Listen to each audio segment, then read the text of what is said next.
In the quiet suburbs of Stockholm, a boy named Daniel Ek was growing up. This wasn't a story that began with inherited wealth or a clear path to success. It started with curiosity and a computer. From a young age, Daniel was fascinated by the digital world.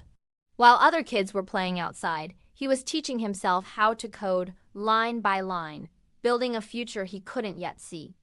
By the time he was a teenager, he was already a budding entrepreneur. He started his first business from his bedroom, building websites for local companies. The demand was so high that he had to recruit his classmates, paying them in video games. He was making more money than his parents, but it wasn't just about the cash. It was about solving problems, about building something from nothing. This early success gave him a taste of what was possible, but it also taught him an important lesson. Money alone doesn't bring happiness. After selling one of his tech companies, Daniel found himself a millionaire in his early 20s. He had everything he thought he wanted: a luxury apartment, a sports car, entry into exclusive clubs. But instead of feeling fulfilled, he felt empty. The glamour and parties left him feeling isolated and depressed. He realized he had been chasing the wrong thing. He needed a purpose, a new challenge that was bigger than just making money. This period of reflection led him to a groundbreaking idea. The music industry was in chaos, struggling with piracy. Artists weren't getting paid, and fans were resorting to illegal downloads. Daniel saw an opportunity not just to build a business, but to solve a massive problem. What if there was a way to make all the world's music available instantly, legally, and affordably? What if he could create a service that was better than piracy? This was the genesis of Spotify. Teaming up with co-founder Martin Lorentzen, Daniel embarked on a mission that many thought was impossible. They faced incredible resistance. The record labels were skeptical, investors were hesitant, and the technology itself was a huge hurdle. They needed to build a platform that could stream music seamlessly with no lag, which was a monumental technical challenge at the time.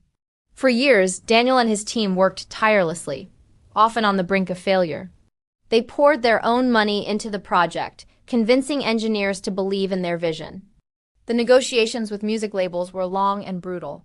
It was a constant battle, a high-stakes game of convincing an old industry to embrace a new future. There were countless moments when it seemed like Spotify would never launch. But Daniel's persistence was relentless. He believed that if they could create a product that was simple, fast, and offered a superior user experience, people would choose it. He was driven by his love for both music and technology and the belief that he could unite them in a way that benefited everyone: artists, labels, and fans alike. Finally, in 2008, Spotify launched in Scandinavia. It was an instant hit. The platform was exactly what Daniel had envisioned: a vast library of music at your fingertips, streaming flawlessly. Word of mouth spread like wildfire. It was a revolutionary experience that changed how people listened to music forever. But the journey was far from over. Expanding globally meant navigating a complex web of licensing deals in each new country.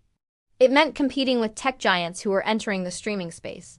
Daniel had to constantly innovate, leading Spotify through major shifts in the industry, from desktop to mobile, from simple streaming to personalized playlists and podcasts.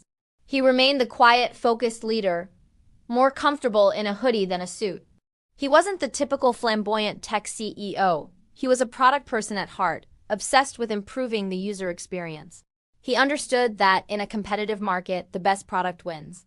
His leadership style was about empowering his teams and staying true to the core mission. Today, Daniel Ek is a billionaire and Spotify is a global phenomenon with hundreds of millions of users. But his story isn't just about wealth. It's a story about resilience, about finding purpose after feeling lost, and about the power of a single idea to change the world. It shows that true success comes not from chasing money, but from solving real problems and creating something that people love. From a bedroom in a Stockholm suburb, Daniel Ek didn't just build a company. He composed a new future for music.